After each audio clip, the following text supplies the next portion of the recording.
haori. Hello.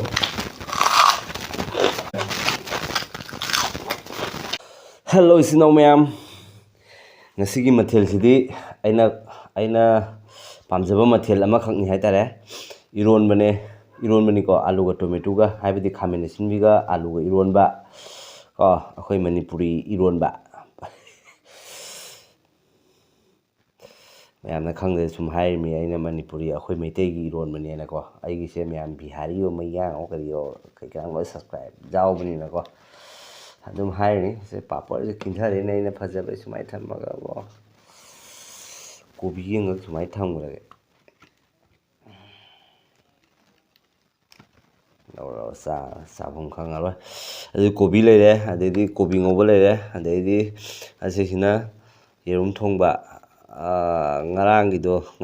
oini ko fridge ta thambani adedi aluga beans ka ngaukhaiba mayam sisina kaino laphokhre mayam dudi chanaba horage papor sumai sum side ta thamage ko dudi ai sabung khangaroiba kobi ni de jerum phutba leire mayam sum cha mi gi comment se nuaite mayam chanaba horage wajang mangaroi ngasidi mayam haunaba tawrage do anoba bina phongbiragadi like and subscribe tawba mayam support tawbiyo comment phattaba tawdai surupudine mayam support tawbiramo ado adumi do ai han thagasage ado ai maigedege su ngamingei mating tawjage awa nuaide do comment phattaba tawra kai kanage comment phattaba tawra kai kanage nangi kai phangeba duni mayam anoba bina phongbiragadi ai video su support tawbiramo like and subscribe tawbiramo mayam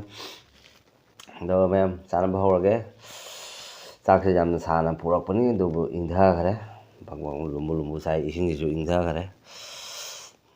dadi hore he mayam khatang nuai tre ngasi je kai gini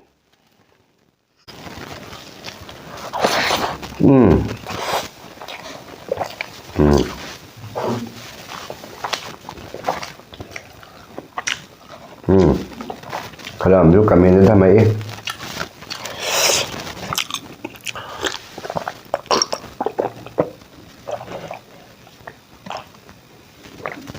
kulle tak chai kutta tak na phan ngona khutna laura sai mi na kai na phu na kutta haori ba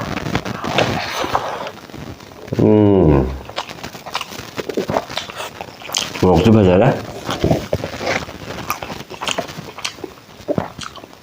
hello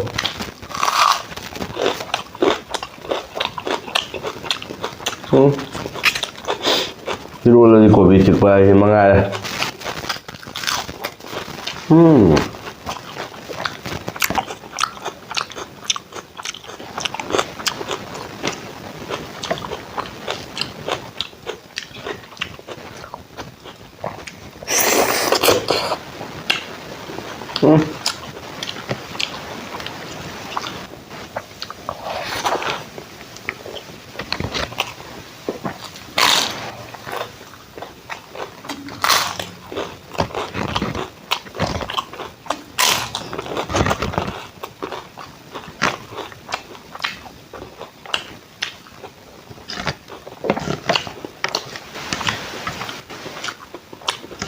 Morokti kumai tuai ba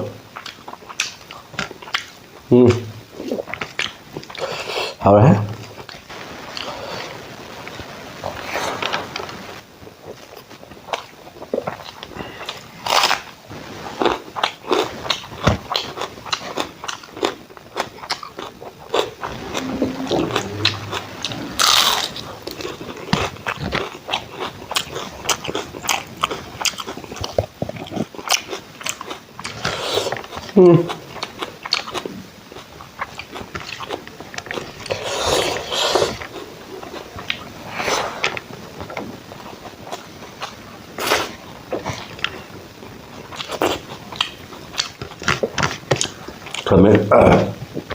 Khamen tawraiba sana ibungo nungsinabu tawraira nungsidanabu tawraira nangbo karamba khutna chakchage samosa ka chabra nangbo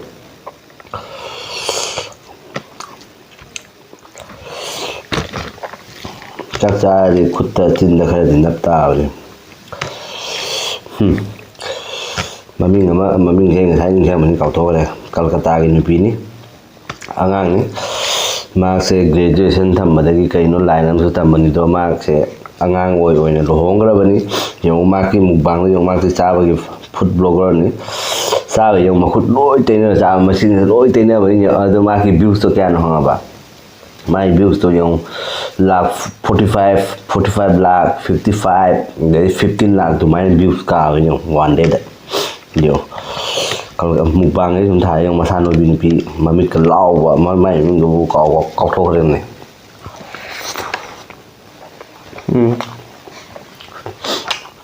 ꯑꯩꯈꯣꯏ ꯃꯩꯇꯩ ꯃꯆꯥꯁꯨ ꯌꯥꯝ ꯐꯠꯇ꯭ꯔꯤꯁꯦ ꯀꯩꯒꯤꯅꯣ ꯑꯃ ꯇꯧꯕ ꯆꯤꯟꯊꯗꯒꯤ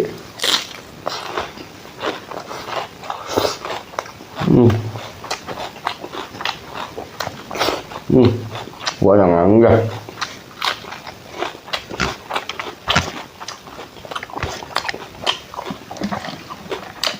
ngaoba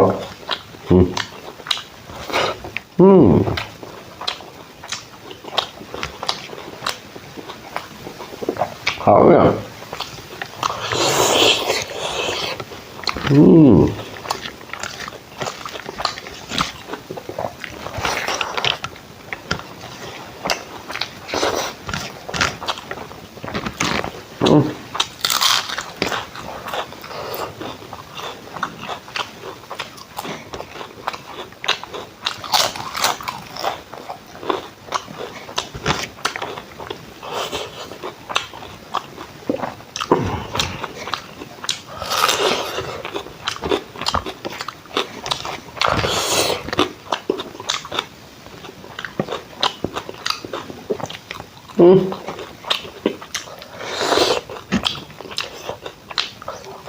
ꯉꯝꯊꯩ ꯈꯨꯍꯥꯎꯁꯤꯗꯤꯕ ꯃꯅꯤꯡꯗꯒꯤ ꯃꯤꯅ ꯂꯥꯊꯤꯅ ꯀꯜꯂꯁꯨ ꯇꯥꯔꯣꯏ ꯍꯥꯏꯕꯒꯤ ꯃꯇꯥꯒꯨꯝꯅꯤ ꯈꯨꯍꯥꯎꯁꯦ ꯃꯤꯅ ꯀꯧꯕ ꯈꯨꯝ ꯇꯥꯔꯣꯏꯍꯦ ꯑꯁꯦꯡꯕꯅꯤꯕ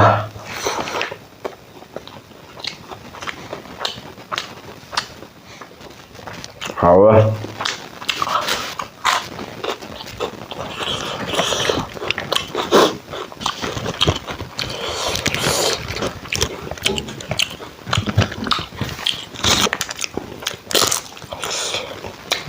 खुदारेबो कहीं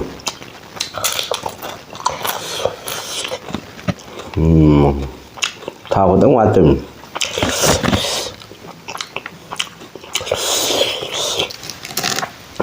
Eronba je wat kan sang de mathak ta lei haori ni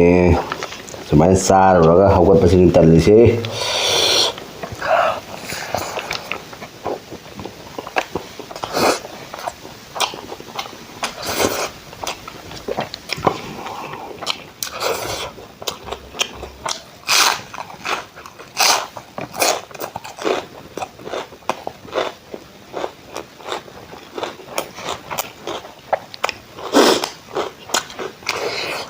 Han phải bấy sống bấy nhỉ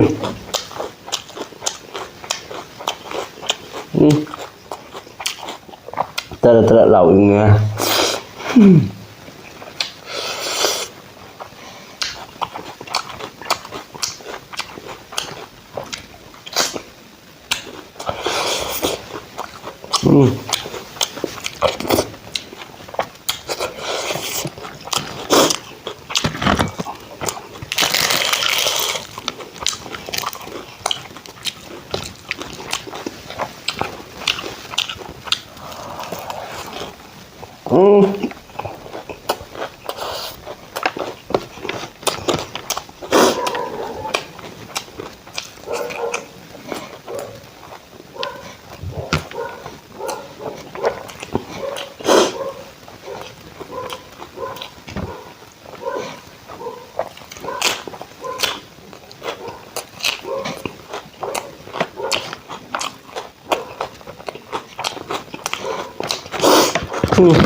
Mình phải một chứ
Baap re baap, very spicy. Spicy Manipuri Eronba.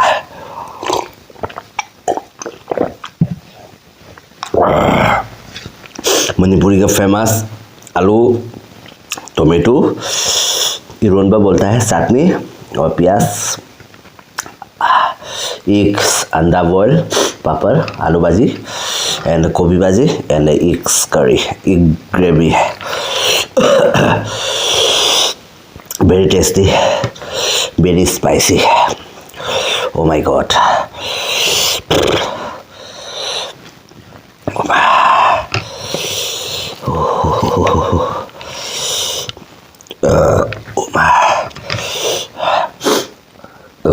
बाप रे बाप बहुत जलन दे रहा है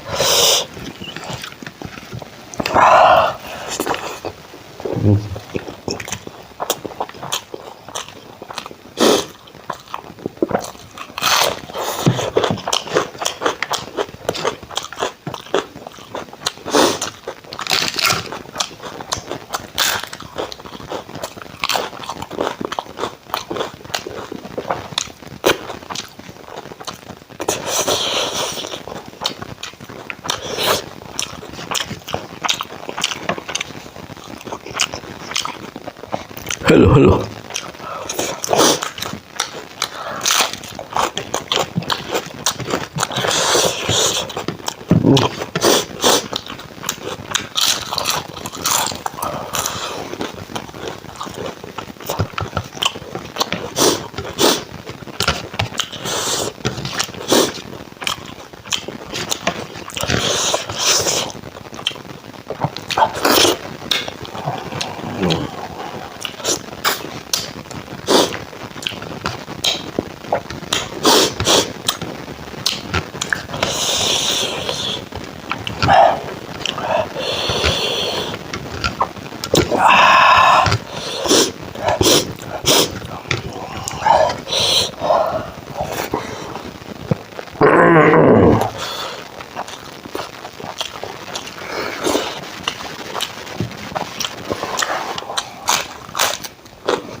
ba morokti loy ba may bang bang ba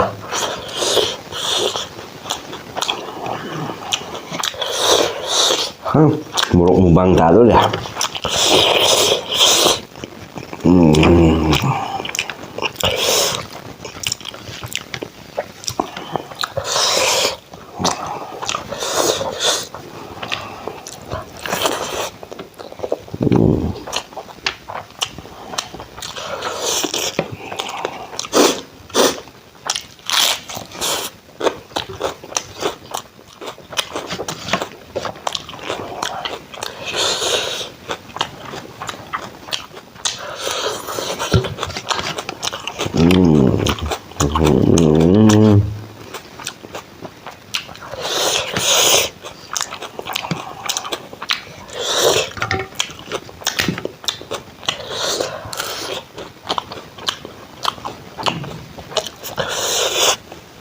Mà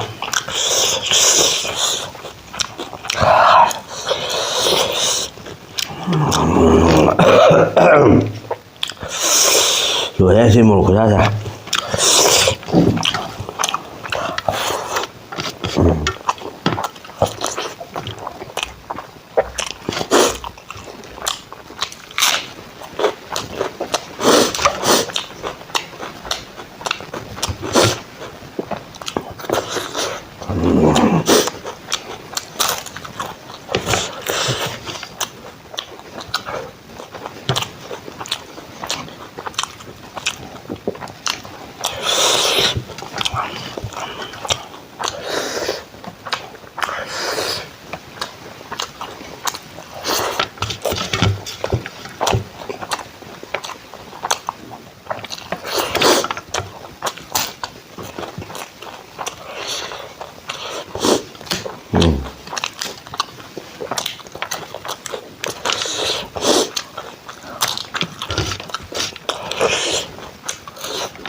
mềm nấp cái chân đất này.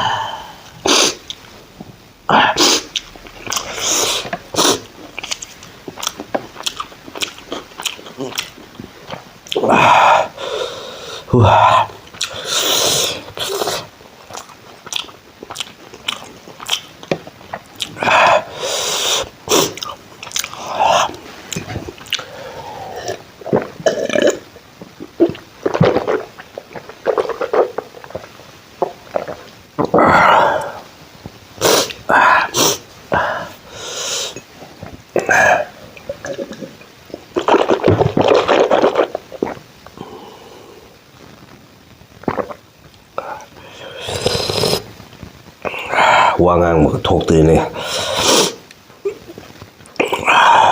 em một Khamen mà thông hôm nay đấy chứ đó mà thằng đó mu hao video nga pura laksa ki mem matang se ka kana si mem aduga loi lakpada anu mi na phang bi la ka like and subscribe to mem ka bye bye mà thông hôm nay đó một Khamen